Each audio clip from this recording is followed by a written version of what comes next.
You ever been pushed so far into a corner that you know you have to act fast, or who knows what they'll pull next? I've been there, and this is my story. Welcome to Prodigy Tales, and don't forget to like and subscribe for more top-tier HOA drama. It all started with a letter signed with the smug signature of Karen, the almighty HOA president. The paper claimed that starting next week, the HOA board had been granted the authority to inspect the contents of our mailboxes to make sure no harmful or disruptive materials entered the neighborhood. I stared at that letter like it was some kind of joke, but no, this was Karen at peak control freak mode. She was declaring herself the mail police. I read it twice, then a third time, still couldn't believe it. Since when did HOA politics override federal law? My brain spun. A dozen ideas hit me: rip the paper in her face, file a lawsuit, call the cops. But I decided to start calm, go straight to Karen and ask her what kind of circus law she thought she was running. The next morning, I marched to her house. The place was exactly what you'd imagine: perfect lawn, hedges trimmed within an inch of their lives, and an army of garden gnomes standing guard. She opened the door with that fake sweet smile that made my blood pressure spike. I held up the letter and asked, "Who approved this nonsense?" Her face soured like spoiled milk. She crossed her arms and said, "The law has been passed. It's for everyone's safety. If you know what's good for you, you'll comply." My jaw locked so hard I could hear my teeth grind. I pressed again, "Which board members signed off?" She smirked. "That's confidential. HOA business." The arrogance rolled off her like heat from asphalt. This wasn't about safety, it was about power. And she expected the rest of us to bow like obedient pets. I wasn't having it. So I hit the neighborhood, door to door. Surely, I thought, people wouldn't stand for Karen snooping through their mail. I was right, they hated it. But they were also terrified. "It's easier if you just let her be," one neighbor whispered, glancing at Karen's house like she had cameras in their shrubs. Another sighed, "She finds anyone who speaks up. It's not worth it." That fear disgusted me. We're grown adults, not extras in Karen's dictatorship. Then the so-called law went into effect.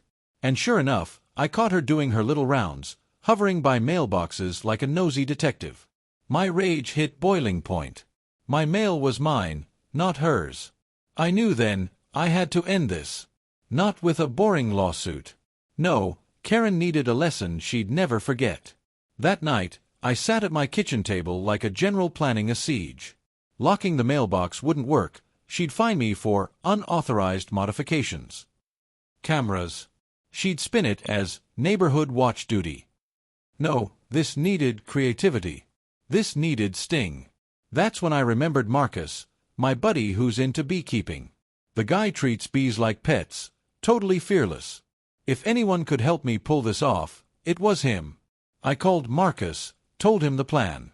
He laughed at first. "You want bees in your mailbox? That's insane." But then he said, "Honestly, it could work." Within an hour, he showed up with a ventilated wooden box humming with life. From the outside, it looked like a regular package. Perfect bait. That night, I slid the box inside my mailbox, sweating like a criminal, but grinning too. If anyone else approached, I'd stop them. This was for Karen alone. And to make sure I had proof, I aimed my cameras right at the mailbox. 2 days passed. Nothing. But on the third evening, right before sunset, I saw her. Floral dress. Clipboard. Sunglasses like she was on patrol. She paused at my mailbox, looked around, then crouched. I leaned in on the monitor as she pulled the door open and reached for the box. And then, chaos. A golden swarm exploded out like living fury. She screamed so loud I nearly dropped my coffee. She spun, slapped at her hair, bolted into the street, bees swarming like tiny Avengers. My cameras caught everything in crystal clear HD, neighbors peeked out, phones recording, as Karen gave the performance of her life, flailing, shrieking, tripping over a hedge, ripping her dress. The bees were relentless. Kama had hired them full-time. Finally, she collapsed on someone's lawn, puffed up like a balloon. While she wailed, I calmly stepped inside and made a call, not to animal control, but to the postal inspector. Reported a trespasser tampering with my mailbox. Told them I had video evidence. When the inspector showed up, sharp suit, all business, I played the footage. The neighbors nearly doubled over laughing. Karen, swollen and shaking, tried to protest. He set me up. He planted those bees. The inspector didn't blink. Ma'am, the real issue is you opened someone else's mailbox. That's federal mail theft. Her jaw dropped. Then he told her the fine $700. I just sipped my coffee from the porch like it was the most peaceful night in history. The end. What do you think? Did Karen get what she deserved? Drop your thoughts in the comments, and don't forget to like and subscribe for more HOA showdowns.